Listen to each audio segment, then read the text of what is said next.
Good afternoon. Day 4 of Writers Week, 8th period, super exciting. A great day, great week. And who do we have to thank for it? Do you guys know who? The Boosters! Let's give them a big round of applause. Yeah. And your teachers, but you don't have to say thank you if you don't want. But if you want to, that's fine. That's very nice of you. Yeah, so today is a very cool day for you because you get to hear some writing from us people, the people who teach you. I'm nervous just speaking in front of you, but they have to read the writing, so props to them. Let's give a round of applause beforehand.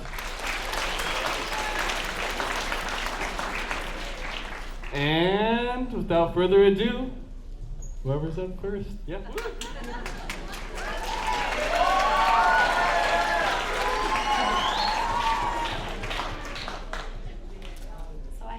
Shout out to my 8th period U.S. history class. So before I start, I of course have to say thank you. This is my 9th year at Fremd, and it has been incredible to watch just how powerful of a week this can be. I feel like it's a true freedom of expression and a celebration of the things that make us individuals, but also a recognition of the things that we all share in being human. And so I'm excited in some small way to participate.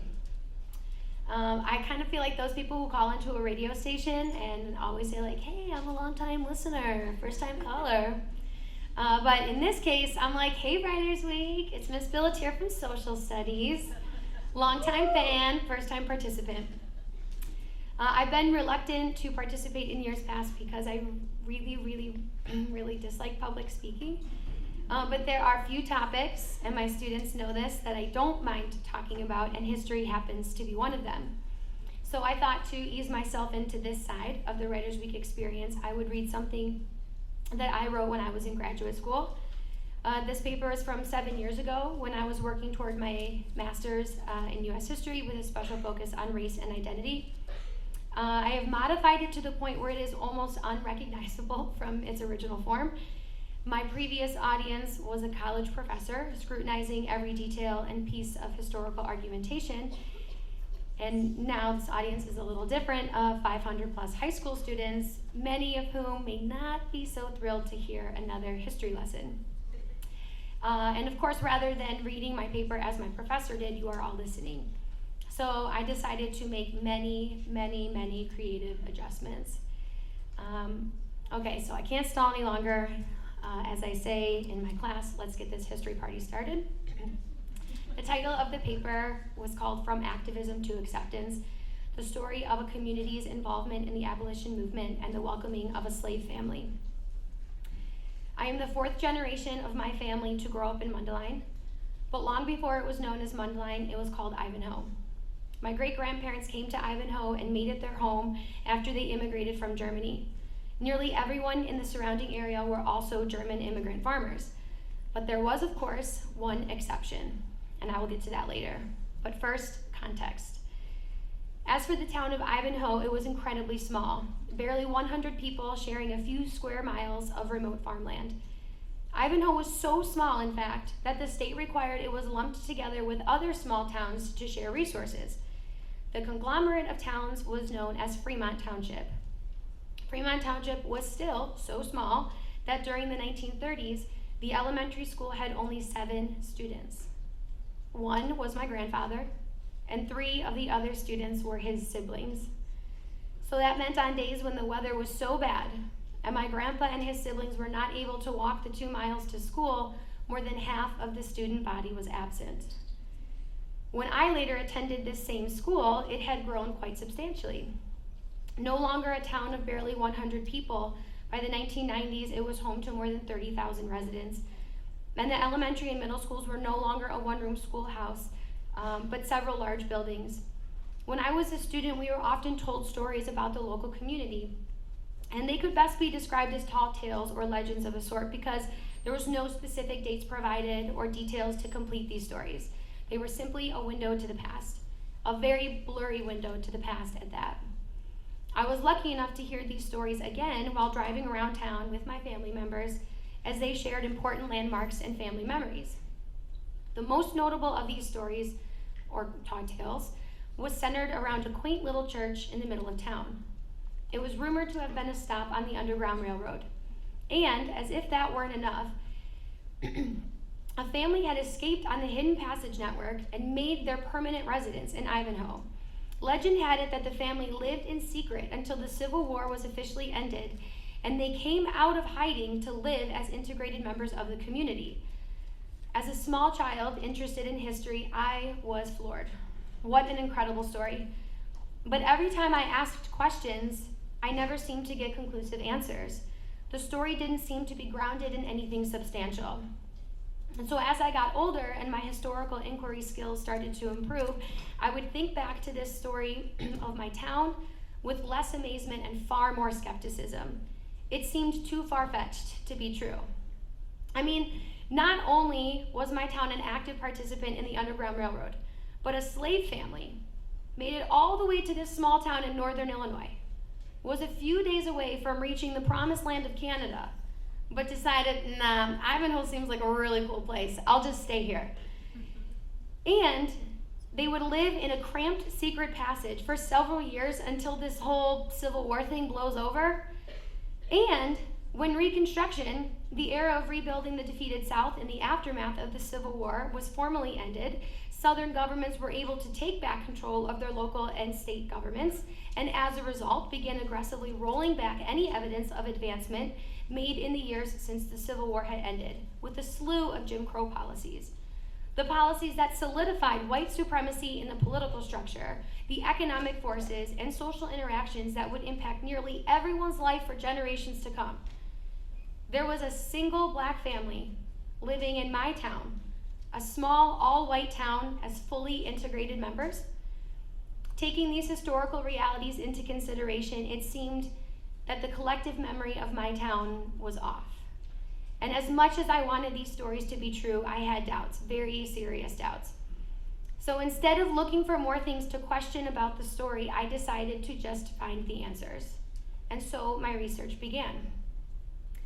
When exploring the collective memory of any community in the aftermath of the Civil War and claims of connections to the anti-slavery movement and abolition activities, a historian needs to be mindful in their research.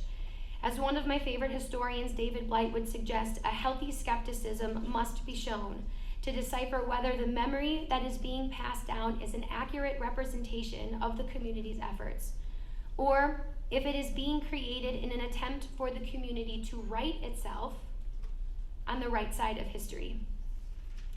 My research had to begin in the chilly and damp church basement that was the rumored hideout and stop on the Underground Railroad. While there, I also interviewed the pastor to talk about the church's history and its activity in the abolition movement throughout the 19th century. And as a result, my next step was a trip to the archives and libraries in Chicago to examine the census records from each of the decennial censuses from 1840 to 1940. I went to the local township office to look at farm schedules and plot ownership records. I dug, digitally, but into the online archives of local newspapers from the turn of the 20th century, most of which are no longer in operation, but whose publications have been preserved electronically. I read books and other articles to try to get a sense of this supposed family's story compared to that of other black families in rural communities across the Midwest. I looked at pictures of church activities throughout the late 1800s and early 1900s. I examined the record of the local cemetery and the obituaries of the deceased to piece together their life, the way that people lived, and the circumstances of their death. I looked at Civil War infantry records to examine the activity of Northern Illinois troops, and after decades of questions, years of doubts, and months of research, the truth was starting to come into view. But each inquiry into a different historical source had given me a piece to a puzzle. And the individual pieces themselves were oftentimes blurry, and it was hard for me to imagine what it was I should see. But when I started to piece all of these stories together, the picture to the puzzle and the truth of the first black family in my town finally came into view. The historical record of the Joyce family, James, Jemima, Asa, and Sarah Joyce, begins in rural Kentucky. They were not runaway slaves on the Underground Railroad. In October of 1862, local Ivanhoe resident First Lieutenant Addison Partridge of the 96th Illinois Infantry fell ill and was never fully able to recover. Needing to return home from Scott County, Kentucky to Illinois, he asked a local Kentuckian and runaway slave, James Joyce, to assist and escort him back to Ivanhoe. When the war was over, James returned to Kentucky to retrieve his wife, Jemima, and their 2 children, Asa and Sarah. Based on my research I collected at the church, I was able to uncover that Jemima was likely the second wife of James, presumably because he or his first wife had been sold. Additionally, Sarah was not the biological child of either James and Jemima. Her mother died in childbirth, and in keeping with what would have been common at the time, she was taken in by another slave family as if she were their own. With the whole Joyce family in Illinois, by 1865, their story becomes slightly easier to piece together. Census records and farm schedules of plot ownership, church event archives, as well as local newspapers weave together snippets of their life. But sadly, James's life as a freedman was short-lived, and he died in 1872. The Waukegan Gazette reported in his obituary, quote, "He leaves a life in destitute conditions." Census records from 1870 indicated the family was renting their home, and Jemima was listed as unemployed. All of these things considered, despite their emancipation, they were not free from financial hardship, and it is evident that the family was struggling to find their economic footing. Things began to change by the last quarter of the century. Soon Jemima, Asa, and Sarah were admitted as members of the church, and a profound reflection of the social inclusion that they received in the town. They eventually owned their own land, albeit small, but still owned it. Nonetheless, a significant sign of improved economic circumstances, and most notable of all, Asa went on to be an elected official and serve in both local and county positions. This is by far the most interesting and compelling piece to their story. One position in particular that Asa came to hold was town constable. Ivanhoe, as you remember, was so small that they did not have their own police force. And in the event that someone in town had a warrant issued their arrest, it was the town constable's responsibility to arrest them and bring them to the county seat in Waukegan to be formally charged and enter their plea. And this is absolutely incredible to me, because by 1890, when black men in the South could not safely access their constitutional right to vote, let alone hold public office because of the blatant mob violence, subtle acts of racism, and systematic oppression of Jim Crow policies, Asa Joyce was an officer of the law. He brought criminals who, given the demographics of the town, would have been all white to have their day in court. This demonstrates a sense of social inclusion and political equality unlike that most black families in any part of the country would have experienced. But sadly, this family story does not continue to another generation. Mother Jemima died in 1920 at the approximated age of 86, while serving as a housekeeper and nurse to those who had recently fallen ill from the worldwide flu epidemic. Asa died at the age of 64 a few years later. Sarah was the last surviving member of the family, but it appeared that she suffered from what we would today have considered intellectual impairment. She was able to live for a time on her own, renting a home less than half a mile away from the church in the center of the community that welcomed her family to freedom and served as a final resting place to her faithfully departed family. She would later die in 1941 as a ward of the state living in an asylum, but she returned to the cemetery for her final resting place too. The whole Joyce family integrated even in death with the community that welcomed them to their freed life, and the same cemetery where my grandparents and great-grandparents rest. The only indication of their place and time in Ivanhoe are their plots in the local cemetery, so small that you might just step over them. And of course, the stories that are being passed down to school children. As I drive around town now with my own children, who are fifth-generation residents of the town, I find myself pointing out where my grandpa and his siblings made up more than half the student body in the one-room schoolhouse. We take a moment to pause and listen to the church bells ringing, those same bells that 2 centuries ago were a call to freedom for runaway slaves, and whose chimes on every Sunday morning was a reminder of the community that welcomed the Joyce family as members of the church. There will be one major difference, though, between the stories I was told and the ones my own children hear and will continue to hear. My children will know the truth, a story I find to be far more compelling and interesting than the incomplete collective memories that I was told so many years ago.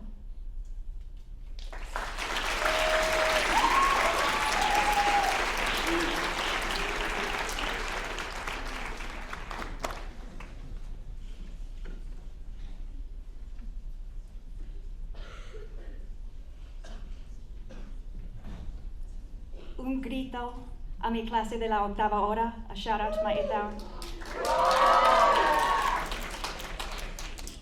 Hi, I'm Mrs. Houchins, or Senora Houchins. In 2004, I was training for my 3rd marathon and raising money for the American Cancer Society as a charity runner. I set up a webpage about my story and to track my fundraising efforts. I was contacted by the national organization and asked to be the keynote speaker at the pre-race banquet in Chicago. This piece that I'm going to read includes part of the speech I gave. Just the other day, someone told me how much she admired me for being able to run a whole marathon. She understood the dedication and work it takes to train for 26.2. My first thought was, admire me? Why? I'm no one special. I'm just a regular person. Maybe she doesn't know that I would be happy with anything under 5 hours. I've come to realize that regular people accomplishing tremendous feats should be admired. I bet not many people approach elite marathoners and tell them how much they are admired for being able to finish the entire distance. Fans expect elite athletes not just to complete races, but win medals. It's people like me, and many of you, who inspire others. I've said many times, if I can run a marathon, then you can do it. Olympic medalists don't say that. I read a book about running and training for a marathon, and a Kenyan runner recounted. Me running a 2:20 marathon is not that tough. It's the people in the back who have the hardest time. They're running for more than 4 hours. I've never run that far or long. It's refreshing to hear that perspective, and I'm proud to be one of those people in the back. I'm a wife, a teacher, a mother, a runner, and a cancer survivor. These don't just describe me, they define me. These are characteristics that will stick with me throughout my life. I'm proud of who I am. As a wife and mother, I've learned compassion, forgiveness, and unconditional love. Being a teacher lets me see the future. I'm a happy person because I love what I do.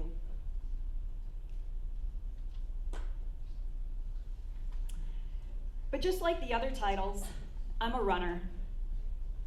One of my first memories of running came when I was in 5th grade. My family went on a summer vacation in Okoboji, Iowa. My dad got up early to run in a long race, maybe 10 miles, in a town in which we had never been. He asked me if I wanted to be in the shorter race.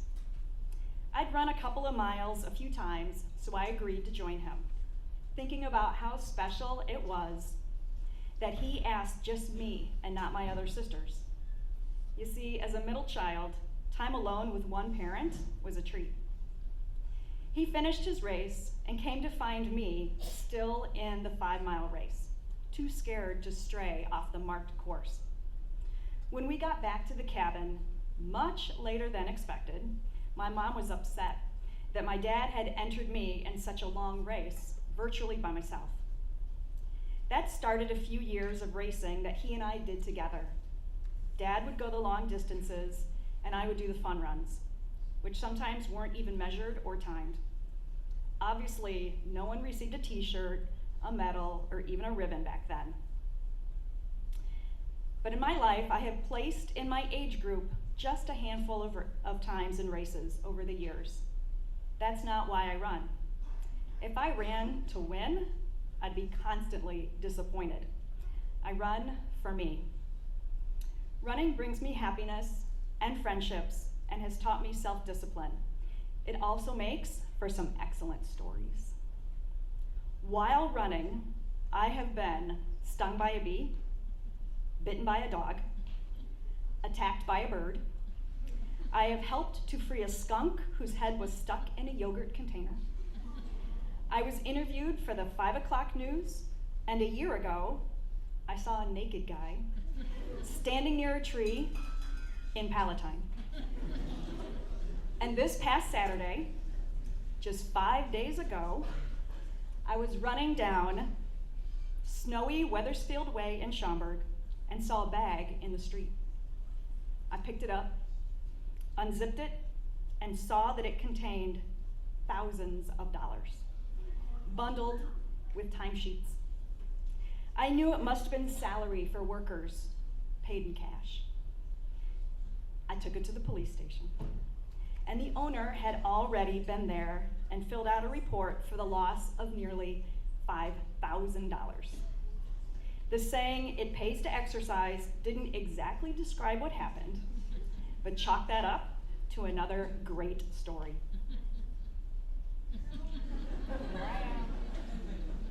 On Saturday morning.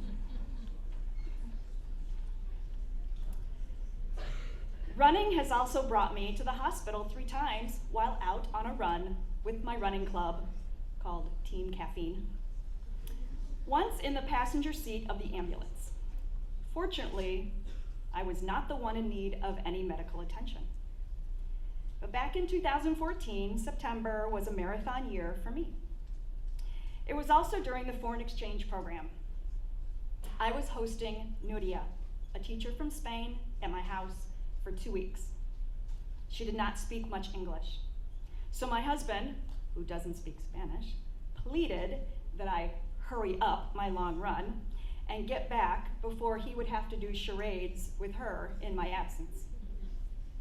I woke up before dawn, met 2 other friends in Schaumburg to run 12 miles and plan on returning by 9 a.m.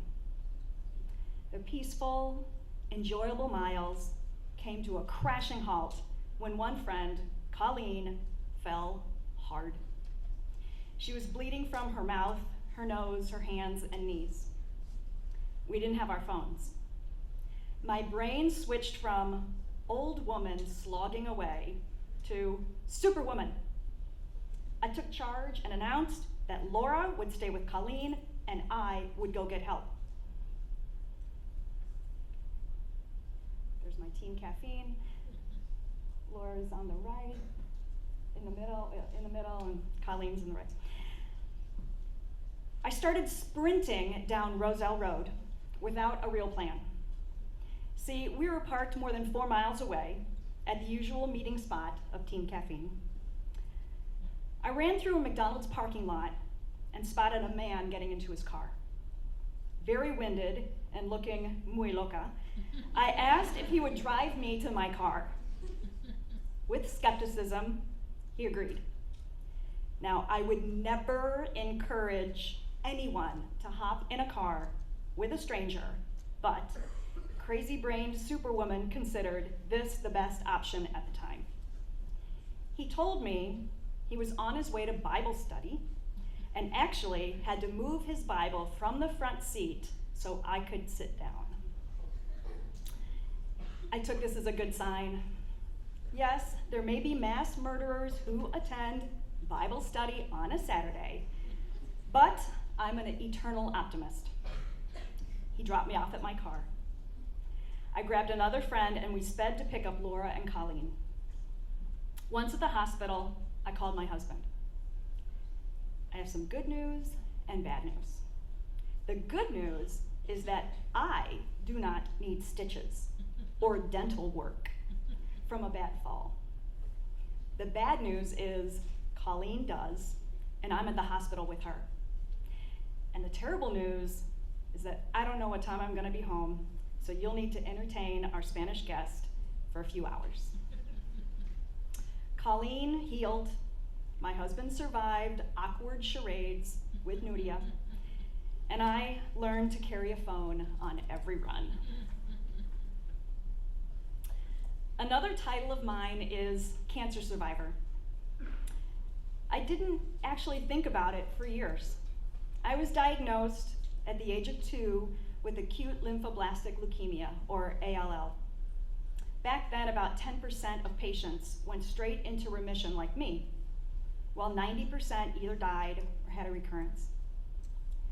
As of 2019, that low 10% is up to nearly 90% of all children with ALL are cured 10 years after remission. And that gain is contributed to cancer research. I beat the statistics. Of course, it was difficult for me, but much worse for my parents. They had to hear the crying, endure the sleeplessness, and watch the other kids in the hospital ward die.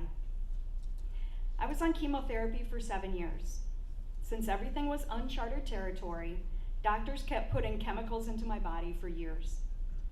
But now chemotherapy lasts for only a fraction of that time thanks to cancer research.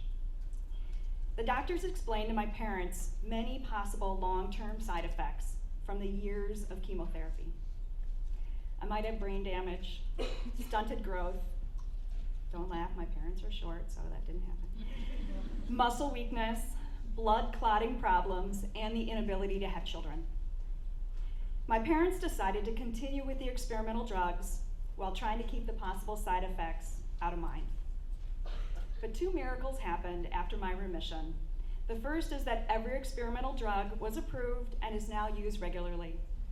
The second is that none of the terrible effects of chemotherapy happened. In fact, I didn't know if I could, but on February 18th, 2000, I gave birth to Christian Houchins Lunsford, a healthy baby boy. And that was the turning point that being a cancer survivor kept coming back to mind. When I was younger, I didn't want people to know I had cancer. I was afraid I would be treated differently. There weren't a lot of survivors back then. I didn't feel like I needed to talk about it. Now I'm proud of my status. Just the fact that I beat cancer has given optimism to others. Just like I said during the pre-marathon banquet years ago, I don't want to be in the vague women ages 30 to 34 category. That doesn't truly define a person. I want this to be my category. Women ages 30 to 34, now slightly older, who have husbands and children, who grade papers at 9 o'clock at night, sometimes eat drive-through McDonald's French fries on my way home, are cancer survivors, and those who miss a training run here and there when life gets in the way. In that category, I will win. The medal I receive will show that regular people can accomplish tremendous feats. I've come a long way since that little 5th grader completed a 5-mile race by herself. Running is how I explore a new city, solve problems, make lesson plans, and stay healthy, both mentally and physically. I hope everyone here can find something that brings them such fulfillment.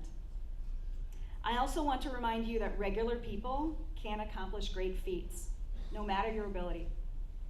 And my last piece of advice is to lace up your shoes, get out the door, and make memories.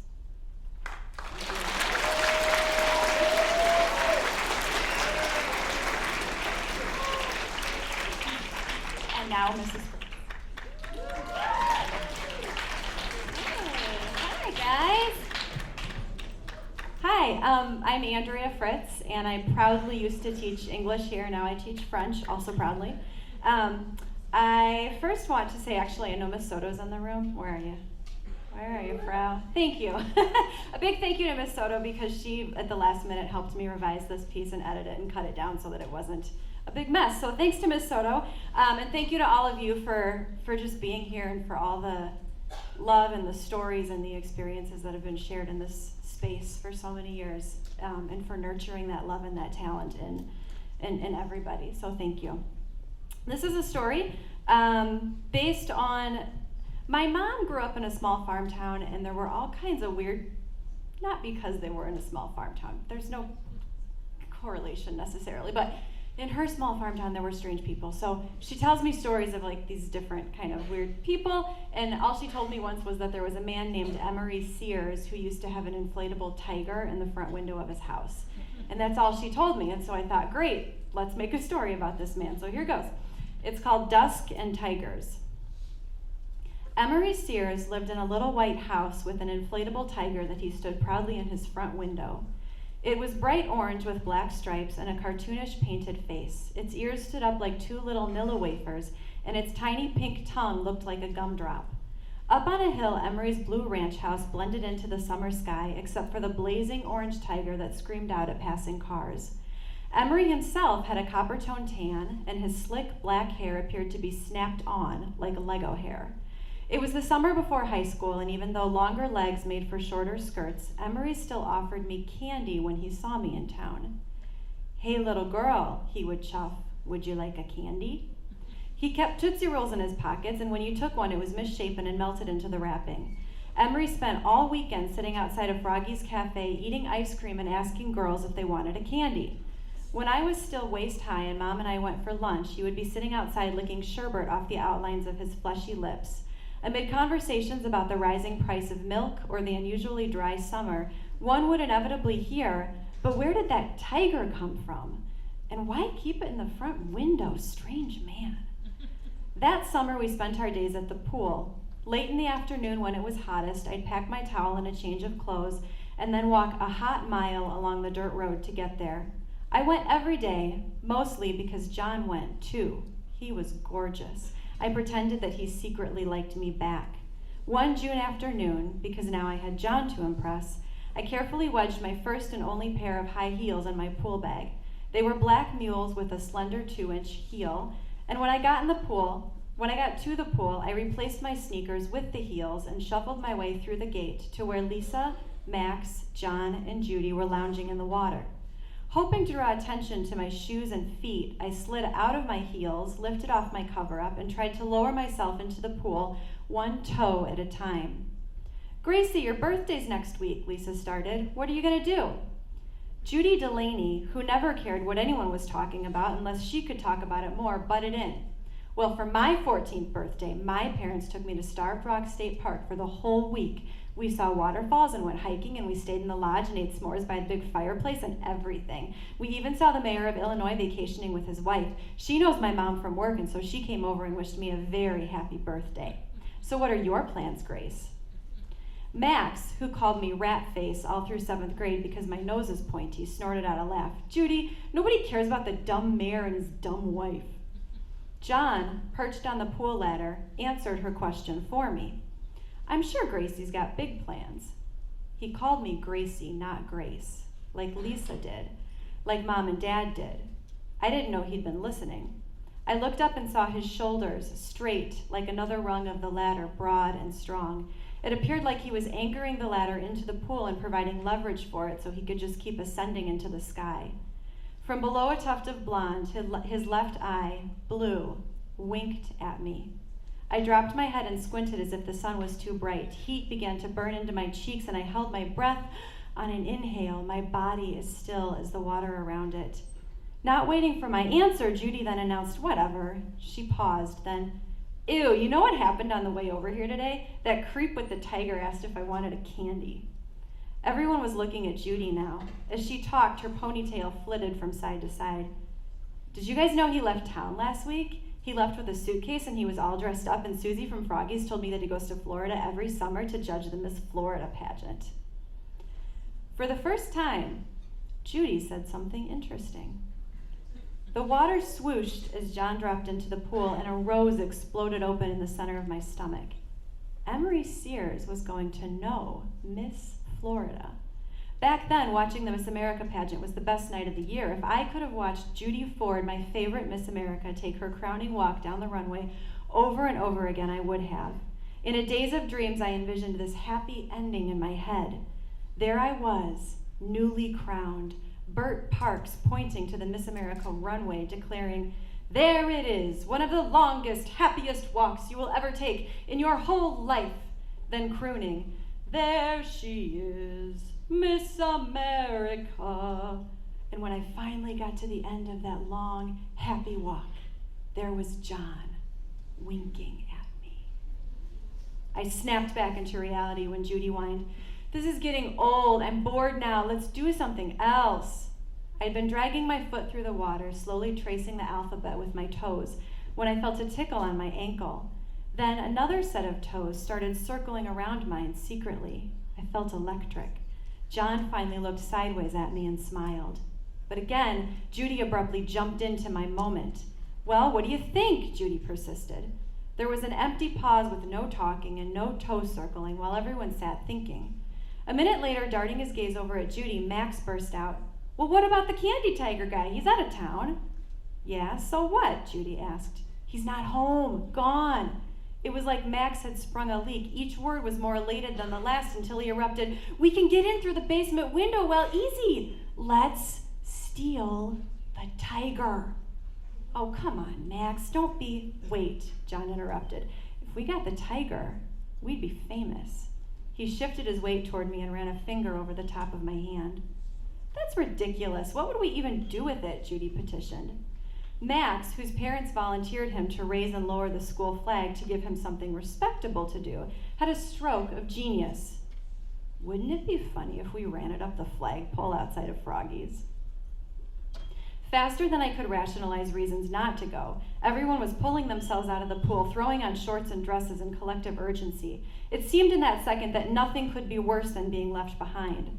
John grabbed my fingers, and I was trying to keep up with him, running in heels from the pool to Emery's. It was only a few houses away, but it felt like eternity was at my feet, with the same wind forcing its way around our collective self, John and me, attached and invincible. When we got to the bottom of Emery's long, sloping driveway, I had to take a break. John urged, "Hurry up, give me your shoes." Then he carried them up the drive as we walked the rest of the way. It didn't quite register that someone was about to break into someone's house, and that someone was me. I just wanted John to hold my shoes and hold my hand and share my air. "Who's going in?" Judy quipped. Lisa answered, "I vote Max. He's fast. Fast Max." Judy said, "Well, I vote John." Then, squeezing his upper arm, she snickered, "He's stronger."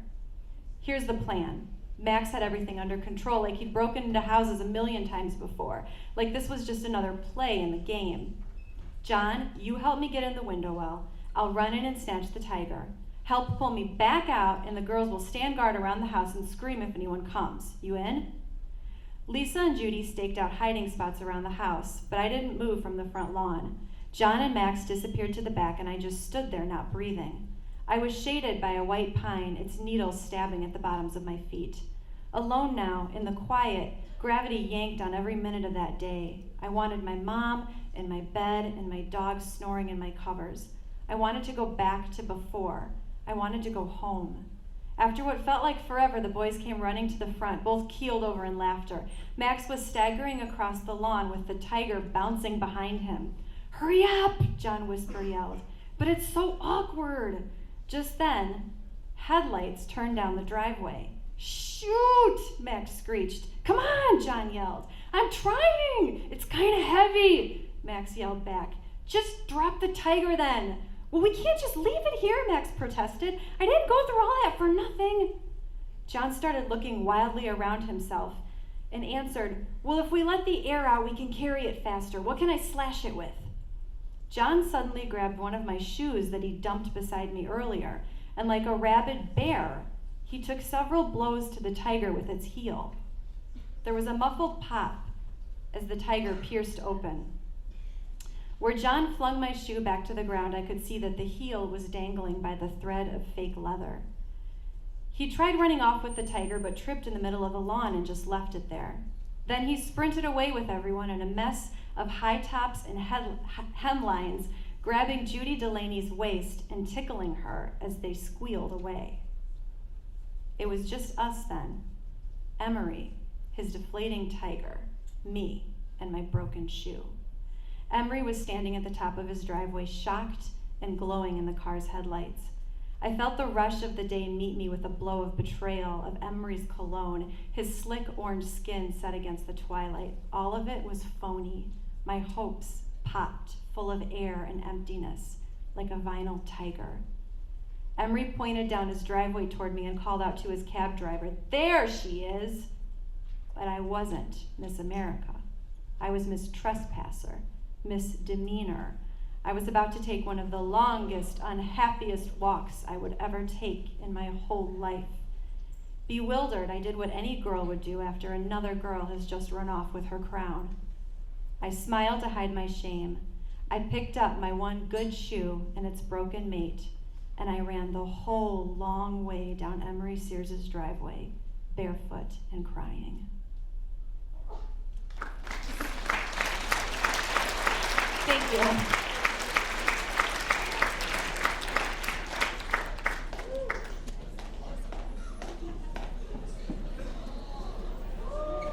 All right, awesome job. Let's hear one more time for all of them. Those are beautiful. There's time for a few questions. So, what questions do you have? Yeah.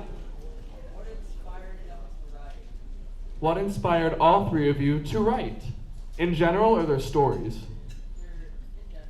In general. Why do you write as people? I like to write because I feel like writing helps me get at a truth about my life or just something that I'm feeling, and I kind of write myself to that understanding.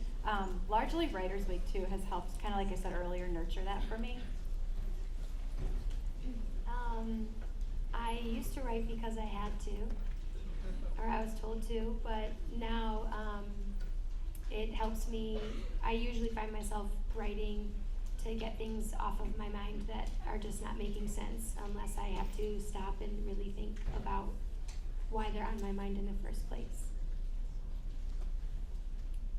I was asked to give a speech, and so I wrote a speech.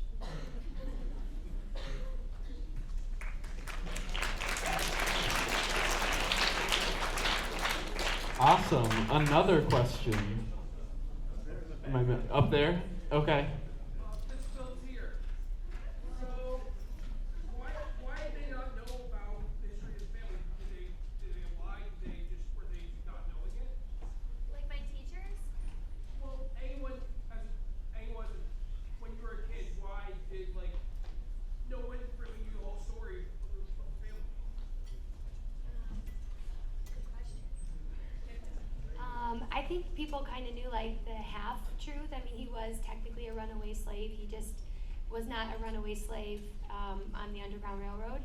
I think people at the turn of the century knew about his life, but because there was no children that came from either Asa or Sarah, there was not a living legacy of the family. And so I think the truth kind of survived. It was like a half truth, you know? And so I think it was well intentioned when teachers would talk about it, but kind of half-hearted. Like it was half-hearted, you know. It was a lazy truth. Awesome. That wraps up Writers Week Day 4. Round of applause. Woohoo! Have the best day ever. Thanks.